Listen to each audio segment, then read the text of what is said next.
jalur langit yang begitu indahnya. Insya. Jalur langit yang kedua, doa. Kamu pengen punya jalur langit yang indah, jangan pernah jadikan doa hanya sekedar, sebab doa adalah semua yang kamu perlukan. Bu, Kak, Dek, Nak, dengerin saya. Kamu yang sekarang adalah hasil dari doa-doamu di masa lalu. Coba liatin dirimu itu. Kamu yang sekarang adalah hasil dari doa-doamu di masa lalu. Orang-orang besar yang kamu lihat sekarang ini adalah hasil dari doa-doanya di masa-masa lalu. Oh, kamu lihat, orang itu pinter banget ya. Adalah karena di masa dulunya, di masa kecilnya, di masa remajanya, ia selalu mengangkat tangan untuk minta dari Allah Subhanahu wa taala, Rabbi zidni ilman nafi'a. Ya Allah, tambahkanlah untukku ilmu yang bermanfaat. Ya Allah, ajarkanlah kepadaku ilmumu. Ia selalu minta kepada Allah Subhanahu wa taala ilmu, sehingga Allah pun memberi kepadanya ilmu. Siapapun yang kamu kenal, orang-orang hebat-hebat yang ada di sekitarmu, itu adalah hasil dari doa-doanya di masa-masa lalu. Tinggal kamu lihat dirimu itu. Kamu pengen jadi kayak gimana? Tempuhlah jalur langit dengan perbanyaklah berdoa. Dan itu bukan hanya urusan dunia, urusan akhirat lebih jelas lagi. Sampai saya pernah dengar satu cerita, ada 2 orang. Ibadahnya di dunia sama, ibaratnya nilai rapotnya nih sama persis. Nilai rapotnya sama persis waktu hidup di dunia. Dua-duanya sama-sama soleh, dua-duanya sama-sama baik.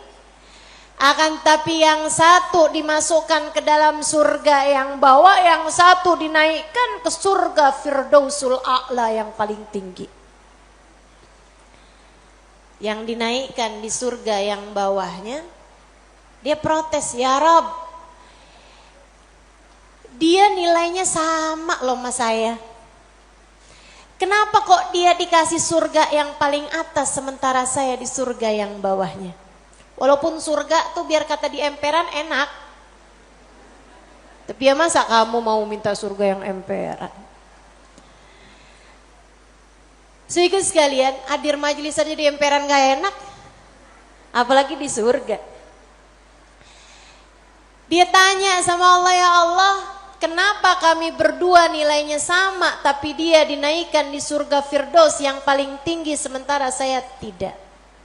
Kata Allah, karena dia memintanya sewaktu hidup di dunia, dan kamu tidak pernah memintanya kepadaku. Itu sebabnya Nabi Muhammad mengatakan, idza sa'altumul jannah fas'alu al-firdausal a'la. Kalau kalian lagi minta surga, jangan tanggung-tanggung, mintalah surga Firdaus yang paling tinggi. Gitu. Doa deh, doa. Jangan ditinggal. Doa. Doa. Perlu banget. Kamu harus sering-sering doa. Ustadzah, doa yang paling bagus apa? Lah doa itu urusan minta kok. Maka mintalah sesuai dengan apa yang kamu mau. Saya punya cerita indah yang diceritakan oleh salah satu guru saya beberapa bulan yang lalu. Ketika kedatangan beliau ke Indonesia, namanya Hubabah Syarifah bintul Habib Muhammad bin Abdul Haddar. Beliau datang dari Sewun, Hadramaut, Yaman. Saya menjadi penterjemah beliau kala itu, jadi saya ingat betul kisahnya. Salah satu dari kisah yang beliau ceritakan, kata beliau, ada seorang ibu-ibu datang kepada ayahanda saya. Ayahandanya seorang ulama terkemuka. Namanya Habib Muhammad bin Abdullah Al-Haddar, guru dari guru saya. Guru dari guru-guru saya. Sekaligus ayah dari guru-guru saya. Ayahandanya Hubabah Syarifah, ayahandanya Hubabah Nur, ayahanda Hubabah Maryam. Habib Muhammad bin Abdullah Al-Haddar, pemilik Ribat Baydha di kota Baydha, Yaman sana itu. Sehingga sekalian, beliau seorang pendakwah, seorang yang mustajabud dakwah, yang doanya mustajab. Satu waktu ada seorang ibu datang dalam keadaan menangis terisak-isak kepada ayahandanya di saat Hubabah Syarifah sedang ada di sisi ayahandanya. Ibu tersebut bilang, "Habib, tolong doakan anak saya, Bib. Anak saya bandel sekali, Bib. Saya susah banget. Ajakin dia sholat susah, ajakin dia kerjain kebaikan susah. Anaknya bandel, gak mau denger apa kata saya. Tolong saya, Bib, doakan anak saya, apa yang harus saya lakukan?" Beliau kemudian berkata, "Bu, ibu kepengen anak ibu jadi anak yang soleh." "Iya, Bib, pengen banget, banget, Bib." Ibu, doa seorang ibu untuk anaknya setara doa Nabi bagi umatnya. Maka doamu untuk anakmu lebih mustajab daripada doa siapapun untuk anakmu. Saya bisa bantu kamu buat doa, mintakan kepada Allah Subhanahu wa taala, akan tetapi doamu tentu lebih mustajab daripada doa saya untuk anakmu. Ibu dengerin. Bu. Jadi gimana saya, Bib? Ibu bangun di waktu malam. Ibu tahajud beberapa rakaat. Kemudian seperti kamu menangis di hadapan saya untuk minta anakmu didoakan oleh saya, menangis pulalah di hadapan Allah.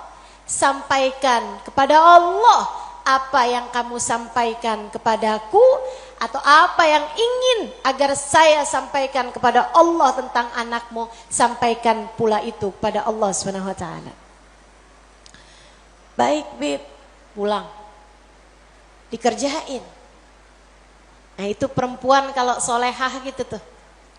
Kalau dengar kebaikan, sami'na, saya dengar, kemudian saya patuhi.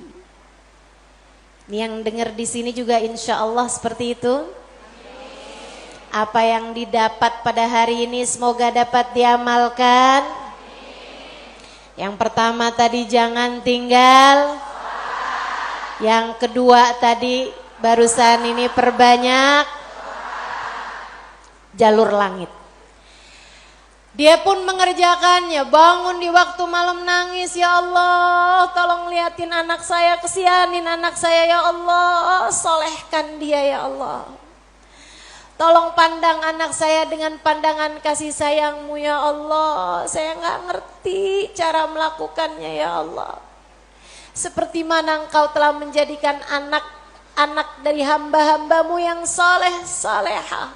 Kau jaga mereka, jaga pulalah anakku ya Allah. Jauhkan dari segala dosa-dosa, jauhkan dari segala kejahatan-kejahatan. Tolong jaga anak saya ya Allah." Terus didoain, anaknya didoain, anaknya doain anaknya. Malam demi malam, malam demi malam. Dan Bu, Kak, Dek, Nak, doa itu bukan instan. Doa itu tidak seperti kamu nyeplok telur. Kamu nyeplok telur sekarang, mateng sekarang. Enggak gitu. Enggak gitu. Doa itu Allah mau lihat kesungguhan hatimu dalam meminta. Perlu waktu yang sering kali tidak sebentar. Sebab Allah mau melihat kesungguh-sungguhanmu. Karenanya kalau doamu belum diijabah, jangan menyerah. Dek, kalau doamu belum diijabah, jangan. jangan nyerah. Kamu masih sangat mungkin untuk dijabah doamu selagi kamu tidak berhenti berdoa. Ingat-ingat ucapan saya. Kamu masih sangat mungkin untuk dijabah doamu itu selagi kamu tidak berhenti berdoa. Doa terus. Kata Hubabah Syarifah, setahun, 2 tahun, 3 tahun, 4 tahun, 5 tahun, 6 tahun.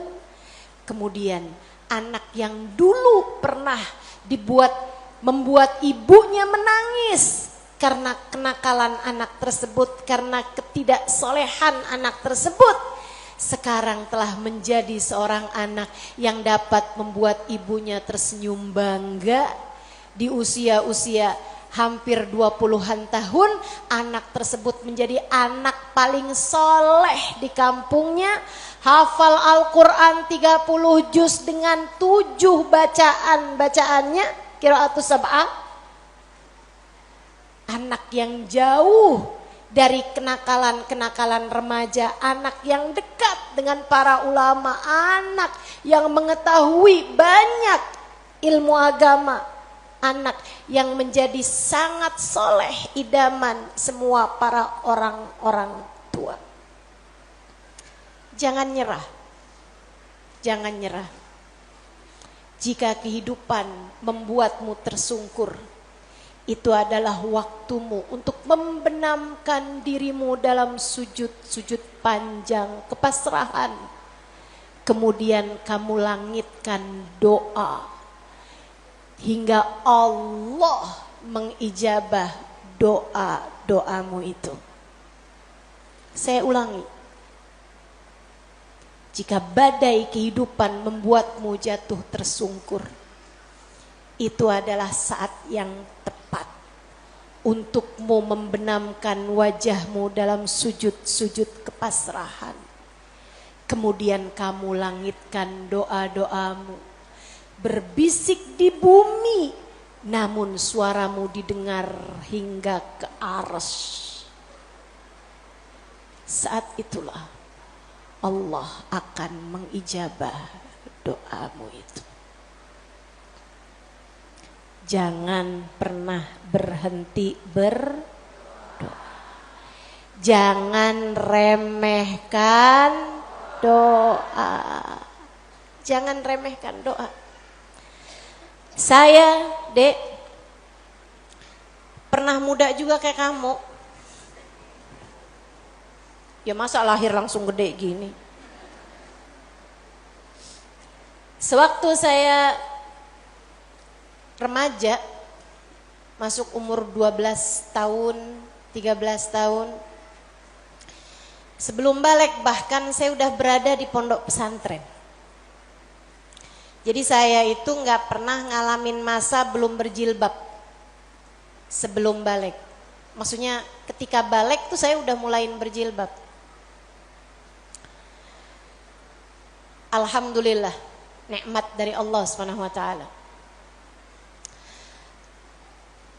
Adik-adik saudaraku sekalian, saat saya kecil, saya ada di pondok-pondok pesantren, saya mulai kenal ustadz-ustadz, ustadzah-ustadzah, ulama-ulama yang membuat saya jatuh cinta dengan ilmu agama. Alhamdulillah, Allah kasih rasa dalam diri saya, keinginan untuk selalu belajar. Saya punya keingintahuan yang banyak terhadap urusan ilmu. Jadinya saya senang banget belajar. Nah di waktu kecil itu tadi, umur 12-an tahun sebagai santri, kan selain dari belajar ada kewajiban lain tuh. Nyuci baju, apalagi kalau dapat piket, bersihin kamar mandi, nyapu kamar, ngepel kamar. Itu saya sangat tersiksa sekali. Sebab saya ini adalah pemalas. Jadinya karena saya pemalas urusan bebersih dan saya mendadak rajin. Ketika urusannya belajar, saya seneng belajar, saya seneng tahu, saya suka mikir. Saya tuh kalau lagi baca kitab gitu seneng banget. Saya kalau lagi belajar gitu seneng banget. Apalagi kalau ustadzanya yang nyampein ilmu dengan cara-cara yang sangat saya sukai gitu. Ngasih tahu hal-hal yang gak ada di dalam kitab gitu. Saya bisa melongo, dengerin, seneng banget. Jadinya di masa-masa kecil, itu kalau saya lagi dengerin kajian, kalau saya lagi baca kitab, saya suka doa. Ya Allah, jangan pernah pisahkan saya dari ilmu. Ya Allah, jangan pernah jauhkan saya dari kitab pengetahuan yang mendekatkan saya padamu. Umur 12 tahun, 13 tahun, doa saya semacam itu. Ayo nih, adik-adik yang umur 16 tahun, ya Allah kenapa kok saya nggak pernah ada yang nembak ya?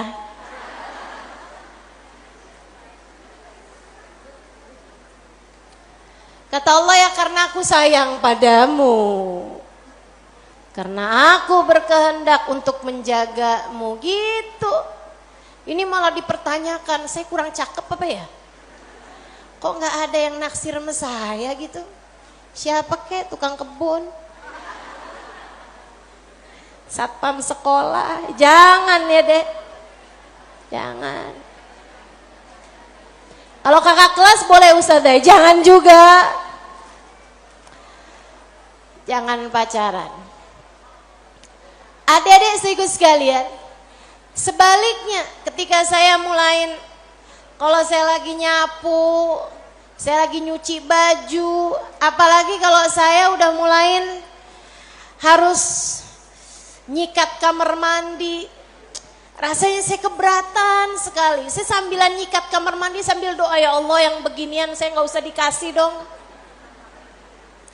Ya Allah selamatkan saya dari hal-hal yang semacam ini. Alhamdulillah, alhamdulillah. Saya habisnya itu juga mondok-mondok pesantren, tapi bisa dihitung dengan jari waktunya di mana saya harus nyuci baju, di mana saya harus ngepel, di mana harus nyapu gitu.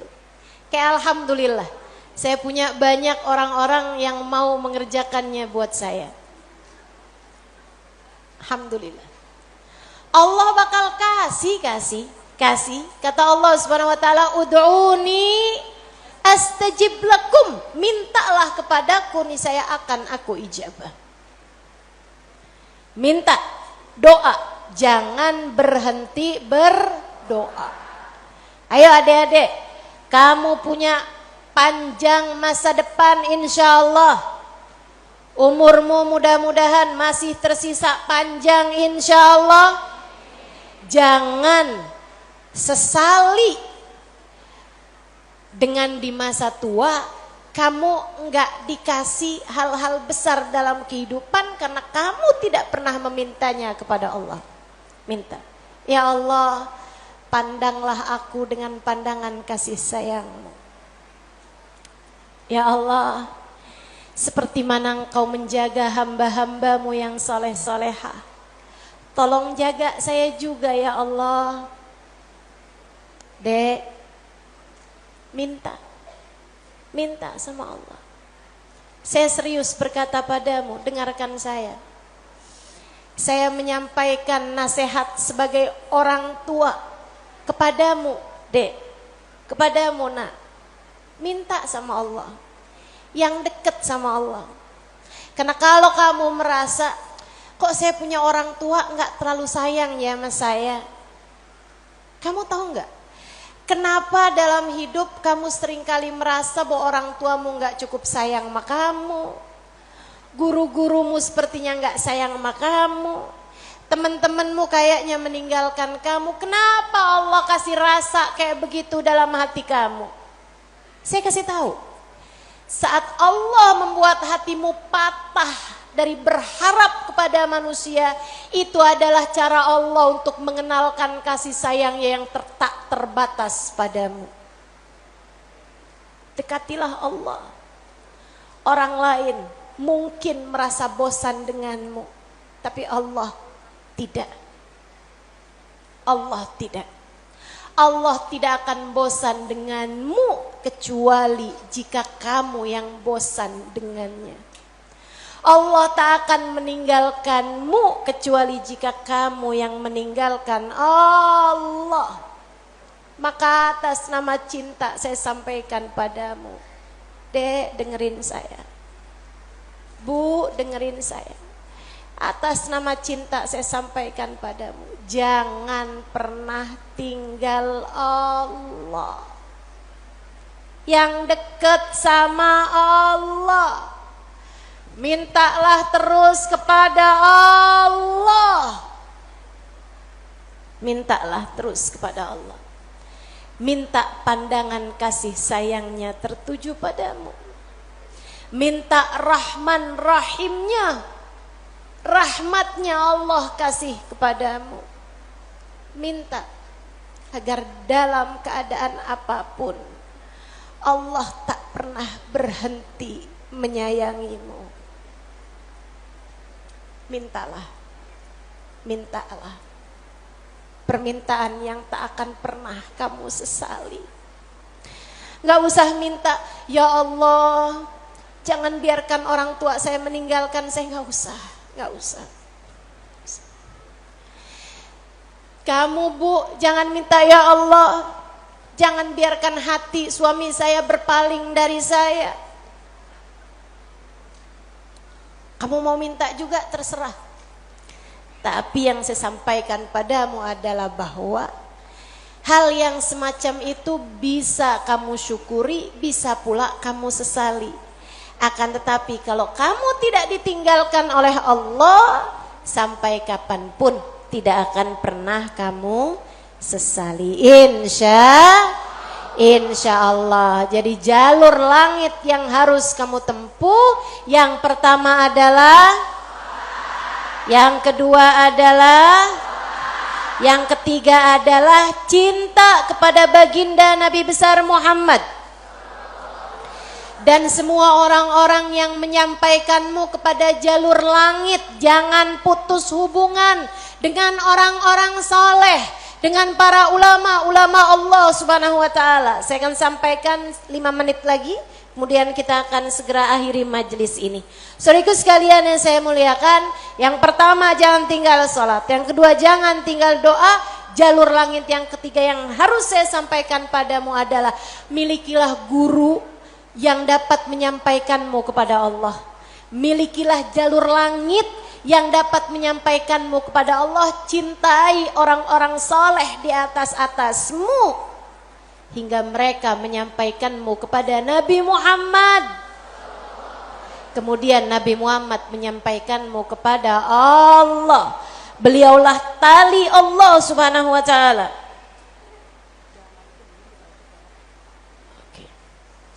Beliaulah tali Allah Subhanahu wa ta'ala yang terbentang kepada kita sekalian. Mudah-mudahan Allah Subhanahu wa ta'ala senantiasa menyampaikan kita kepada Allah Subhanahu wa ta'ala lewat jalur langit yang benar, jalurnya baginda kita Nabi besar Muhammad sallallahu alaihi wa ala alihi wasallam, manusia yang paling penuh kasih kepadamu. Andai kamu tahu seperti apa sayangnya Nabi Muhammad kepadamu, niscaya air matamu akan senantiasa meleleh karena rindu padanya. Andai kamu tahu seperti apa cintanya Nabi Muhammad kepadamu sebagai umatnya, niscaya kamu akan menyibukkan dirimu bersolawat kepadanya, dan itu adalah merupakan salah satu dari tangga-tangga yang mendekatkanmu padanya. Andai kamu tahu seperti apa cintanya Nabi Muhammad dan pengorbanannya kepadamu, niscaya kamu tak akan berharap cinta manusia selain daripada cinta Nabi Muhammad sallallahu alaihi wasallam. Maka 3 jalur langit ini. Kalau kamu tempuh, kamu tidak akan pernah tersesat jalan. Kamu akan sampai di tujuan. Peta kehidupannya menjadi terbaca dan kamu akan melangkah tanpa keraguan. Jika 3 jalur langit ini kamu tempuh, dari sholat tidak ada yang kamu tinggal, dan kamu tambahi dengan ibadah-ibadah sholat-sholat sunnah pula, terutamanya di keheningan malam, di sepertiga malam yang terakhir. Juga doa, dalam keadaan apapun kamu memperbanyak berdoa. Saat kamu bersama dengan orang-orang soleh, saat kamu duduk di majelis-majelis ilmu adalah saat yang begitu indah untuk kamu berdoa meminta kepada Allah Subhanahu wa taala Jalla Jalaluhu wa ta'ala azamatu. Kamu jadikan doa tidak hanya sekedar, melainkan semua yang kamu perlukan. Kemudian besar cintamu kepada baginda Nabi besar Muhammad sallallahu alaihi wasallam, maka itulah 3 dari rahasia jalur langit yang dapat saya sampaikan kepadamu. Jika ketiganya benar-benar kamu amalkan hingga kamu mendapatinya dalam kehidupan, niscaya kamu akan sampai di tujuan. Bahagia hidup di dunia, mati dalam husnul khatimah. Di akhirat kamu akan diperkenankan masuk ke dalam surga tanpa hisab, tanpa adab, birahmatika ya arhamar rahimin wa bijudika ya ajwadal ajwadin, innahu waliyyu dzalika wal qadir alaih.